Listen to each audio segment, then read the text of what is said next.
Welcome back to Because We Love You. Jade and I are so excited to be here, and today we are talking about possibly the most underrated form of activity and exercise. What could it be? What could it be? Drum roll. Walking. That's right. Walking. And in true form, walk it like you talk it. Walk it like you talk it. Walk it like you talk it. In true form, I will not be joining you. That's right. But so you think sometimes, like when you initially hear walking, like let's go walking, you think you're taking the easy road, don't you? Don't you, Stacy Lynn? As a runner, as somebody has pushed herself to run for years, you're like, you're a little pansy. Walking's kind of lame. You can't run, huh? I know. Mm-hmm. It's true. I mean, I was so resistant to it for so long. I probably did not start walking till I don't know, it was maybe a year and a half, 2 years ago where I even started walking regularly. I don't know. But now data is pushing you. I know. Data and Science age convinced me. is pushing you. My old lady hips. into the walking era. But we are here because we want to take these things with our body and what is out there and try to decipher what is true and what is good information. And I think what we've even seen with walking is that, I mean, if you have people who can't, a lot of people can't run or like, I just can't run or that's too hard on me or they have injuries. I love your I just can't do it. I just can't run. It's just too exhausting for me.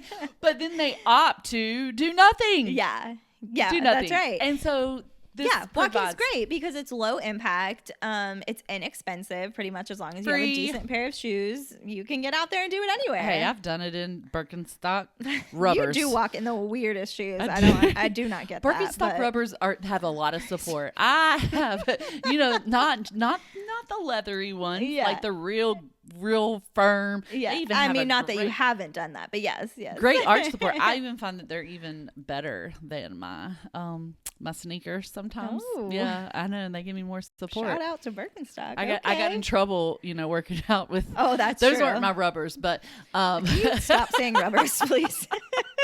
Those were my Birkenstock, but I did on our cruise. Yeah. They were like, "Ma'am, you cannot work out in open-toed shoes." I'm like, "Why not?" I was on a very limited packing extravaganza here, but I used Evos.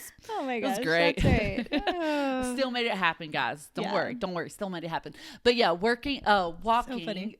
Like, what other benefits does it have? Like, we're going to go into this, but I think the biggest one that I love is the decrease in cardiovascular events, mainly because I see people on the regular that are coming in with heart attacks and strokes, and I'm like, how can I prevent this for them? I still care about them, but for the people I love too. And they're asking me, how can I be healthy? And the American Heart Association actually came out with a study that said just walking 4,500 steps a day reduces your chances of a cardiovascular risk by 77%. That's wild. This is crazy, guys. This is crazy. It is crazy. I mean, that's not even that much. Do you find that people are open to that advice? Like, as a provider, right? You're a medical care provider, and you, of course, tell people these things. This is not new information to you. How do people react to that when you're like... They're more after it happens. Okay. The diet and the activity and the things that we say, hey, for prevention, they are more receptive to it. They're like, oh yeah, we want to make those changes. We don't ever want this to happen again. Yeah. But when I meet the 35-year-old, the 45-year-old that nothing's happened to them yet, I know. Yes, I'm going to do that. Yep. Yeah. In their annual physical, it's always like, are they exercising? It's one of the questions I ask. Or, are they active? I do. Because there is a difference. So we want to be clear. There is like a walking for exercise. And then there is a walking as a physical activity, a daily routine. Yeah. And it's important to note both are beneficial. Yeah. So like you're saying, just the idea of being someone who just throughout the day, not even necessarily increased heart rate, moderate exercise, but low impact exercise. You never change into the yoga pants. Yeah.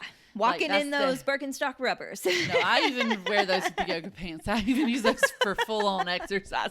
Don't make fun of my rubbers. Yes.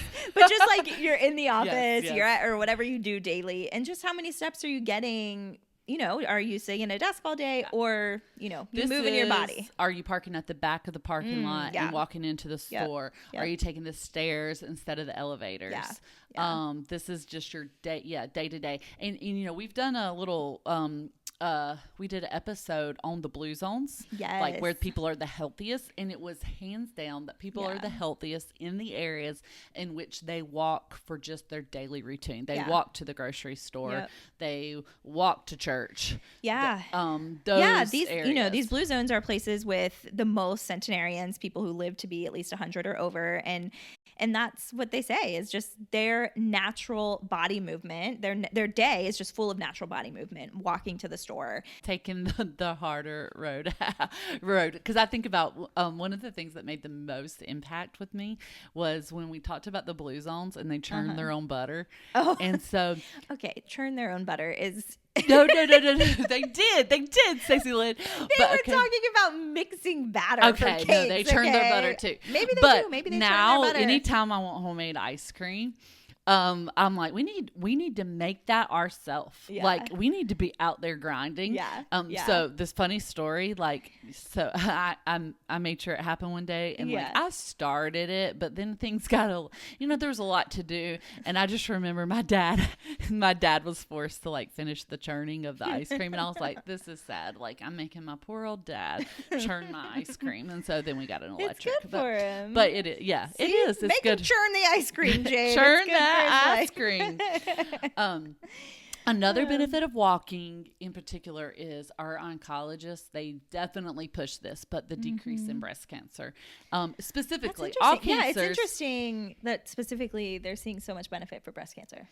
It is because that causes estrogen to be more active, and most breast cancers are estrogen fed. Okay. So as you gain weight, you produce more estrogen. As there's more estrogen, you have more propensity to get the breast cancer. So losing weight in particular and keeping to a healthy body weight is going to be huge in preventing breast cancer. And I remember after my mom had breast cancer and she was she had her oncology appointment, one of the biggest things in remission that they pushed was just walk daily. Walk 30 minutes a day, and this will decrease your risk. And the percentage is it will decrease your risk by 24%. Yeah, so I mean that's not huge. as high, not as high as the 77% if you just walk 4,500 steps a day, but it still is huge. And the death by 34%, which I thought was pretty cool because yes, you may get it again, but then you may go into remission again. Yeah. And there's another 10% of people who do not end up dying from it. So that's a huge benefit. That's amazing. Not quite as obviously significant as fighting breast cancer, but the one that stood out to me, particularly one of my problems in life, is my sweet tooth. And I read this interesting study showing that there are actually 2 studies that came out of the University of Exeter. And they found that even just a 15-minute walk can decrease, they use chocolate, but decrease people's cravings for chocolate and decrease the amount of chocolate people eat in stressful situations. Follow-up studies have shown just generally, lower levels of intake of sugary snacks, when you walk. And so for me, that's a big part of it is it's like one or the other. I'm so extreme. Like I'm either going to sit at home and eat a sleeve of Oreos, or I can go for a walk. So, for me, it's huge in that way too. It just leads to better health choices and definitely curbs those cravings a little bit. So, if you get that craving for a cookie, just go for a walk, see what happens. And I don't always crave water. I don't just drink all the water, but if I'm outside for any amount of time, I never want to go in and chug a Coke when I come in. I want the water for sure. And so I think it pushes me. I'm like, to drink more water because that is something that I've always, it's just never something I want to order at a meal or anything like that. I really want my sweet tea. Yes. Sweet tea. Yeah. Another thing though is immune function. Yes. So, of course you probably see that in the office too, but they found in one study that I was reading that walking 20 minutes a day, 5 times a week, led to the 43% lower use of sick days. So 43% fewer sick days if you're a regular walker. And also if those people did get sick, that they got better faster, they had milder symptoms. So gosh, just for immunity, vitamin Love D and it. walking. Yeah, look That's at what you that. need. That's what you need. Some sunshine and a walk every day. Walk in the sunshine. I mean, it does a lot of good. It really Yeah. does. I mean, we're laughing now, but we want you to change this. Yeah. But we do find that, you know, going back to our original statement is you've always thought that walking was a little bit wimpy. I don't now, to be clear. But you can get the same benefits as running, and maybe even more. And that's what we wanted to talk about today, because as a runner and as you experience, running is very hard on your body. Yeah, very hard. And as I have seen in the clinic, we get a lot of injuries from running. It is terrible for your knees. Yeah. I personally cannot run because my back kills me whenever I run, and I have, you know, chronic back issues, but as that doesn't, but I can walk a ton and get the same benefits. So it makes me feel better as somebody who has one of those injuries, and that running puts me in pain, that I can do something that is equally as beneficial. Now, we did want to tell everybody, you do kind of have to change that. Running, you are going to burn more calories and you are going to get more benefit quicker. Yeah. So if you need a quickie, you run. Oh boy. Yeah. But if you can, if you have some time, time and duration to expenditure, you can walk. That's right. And you can get the same amount of benefit. Yeah. I mean, if you just have to think about it, you know, if you want to walk a mile or run a mile, it's just going to take longer, right? So you're going to want to do the same amount of distance. It's just going to take you a little bit longer to do that. And that's kind of the way that I've thought about it. And that's okay.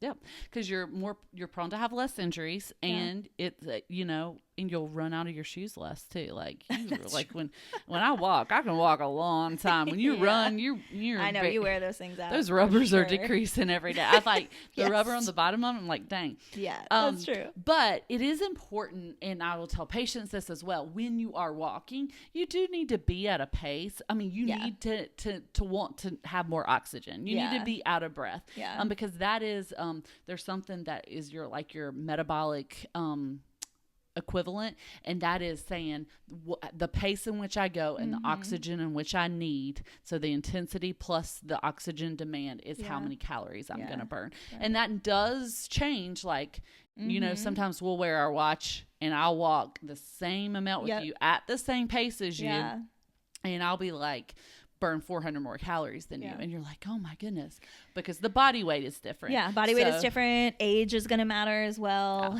So all lots those of different things factors are like gonna, that. Yeah. But you want to be out of sure. breath. So that's why I tell people, have a little bit of conversation, but be huffing and puffing. You want to be huffing and puffing because you want your body to need more oxygen. That's right. And if you still think that it's too wimpy, what's one thing you can do, Stacy? So I totally gave in to the TikTok / Instagram reel trend and bought a weighted vest. Yes. Can make it harder. That's right. Yeah. And that's a way. So if all of you people are out there and you're like, I am a post runner, I can never just walk. Well, walk with a weighted vest. That's right. Throw one on. And then if you want to add something else to it, walk with a weighted vest plus an incline. Get on that treadmill and just double it. You know, put on all the barriers. And it will be hard. Trust me, it will be hard. One day, Stacy and some other people walked with their weighted vests, and I did not have a weighted vest. And I was just like, blah, blah, blah, blah, blah, blah, blah. And they were like, Jade, we have a weighted vest on. We cannot walk at this level. And so it was interesting because it did make it harder. It does make it harder. And that, you know, I always wonder, like, is this just like the scam of the day? You know, like, I don't know if it really works, but it seems that there's some evidence that it does in terms of, you know, being beneficial for things like bone density. Certainly makes a workout harder. So you are burning more calories. So like you said, because your body weight. At least if you think about it as if you want results faster in a higher intensity workout, you can throw on a weighted vest, and they recommend about 5 to 10% of your body weight. And 5 to 10% of incline. So if you're going to be on an incline, so just think 5 to 10% is a good place to start. Now there are studies with people, and we read about them that did much more of their body weight. And you know, like in the military when they do testing, they're doing like 50 to 60% of their body weight on their back. And of course, I mean, you can get up to burning 50% more calories at that point. But that's for you people who are serious. Very, very serious about the walking. Yeah, I mean, the other thing you can do is increase your pace, right? I mean, we're pretty fast walkers. I think, when people join us, they're always like, oh my gosh, right? You guys like, I remember times I also have a friend who's a pretty fast walker, and I would be like, I feel like I could just, run, and it would be easier than trying to walk at this pace. But a recent study that came out of the American Journal of Preventative Medicine, this is super recent, came out last month, July of 2025, and they found that just 15 minutes of fast walking led to a 20% reduction in mortality rate, especially ones due to cardiac events. And so I think that's really interesting. They focus specifically on a population of low-income Black Americans. And so, part of the goal of preventative medicine is getting access for people maybe who traditionally haven't had access, or for financial barriers to exercise and things like that. And so picking up that pace and doing a pretty quick, fast 15-minute walk seems to be pretty beneficial in terms of longevity and mortality. Yeah, I love that. And you can build up to that. Yeah. So like walking really truly is something we all can do. I loved seeing your dad walk on the cruise and like getting in those steps and increasing his pace. And there's going to be some days I felt like he was faster, and then other days it's just like, hey, I'm going to take it a little bit slower, but he got out there. Of course, I think that what we've seen, there's so many studies done on walking and steps. I know the big kind of myth is like, you got to get 10,000 steps a day, but that is just the myth. Stacy that was interesting. I was looking into that, and it seemed like it just came from this like Japanese marketing company in the 60s, and we've really held on to that, which is interesting. Which is a good amount of steps, because we did read that most Americans get about 4,000 to 5,000 steps a day. So that is double what the average American gets. So of course it's going to be good for you, but you don't just have to set that 10,000 goal. In a lot of the studies that I read from the UCLA, it was even just, if we can get to that 8,000, that is a good marker where benefit, even with declining dementia and breast cancer and cardiovascular risk, that was even a good goal. But it even can change based off your physical fitness. Yeah, based on physical fitness or even age. Definitely a lot of factors like that. There was a study in 2022 that came out of the Lancet Public Health, and they found that people who are 60 and older tend to plateau right around the 6,000 to 8,000 mark. And so that seems to be sufficient. And much more than that doesn't seem to be a huge benefit. Younger adults, of course, need more, like you said, with age and physical health and things like that matter. They're plateauing closer to that 8,000 to 10,000 mark. And so, so not too far off of what what we've all kind of traditionally thought of. But But don't just be like, if I don't get 10,000 steps a day, I'm a failure. Yeah. That's where we want to get you with walking. Another thing that kind of goes more into the daily health routine that we found, and it kind of blew our minds. And we did make it kind of a part of our 75-day health challenge that is coming up. It starts today. When this release, it will have started. So please join us. But it was a study out of UCLA 2022. And it said that just walking 2 minutes right after you eat a meal, even a snack, but a meal for sure, has a increased probability. It decreases your insulin resistance and specificity. So basically, if you just lay on the couch after you eat, your pancreas is going crazy trying to produce the insulin to get your glucose into your skeletal muscle. And it's like working really hard. And sometimes as we age and we gain more weight, it takes more and more work of the pancreas.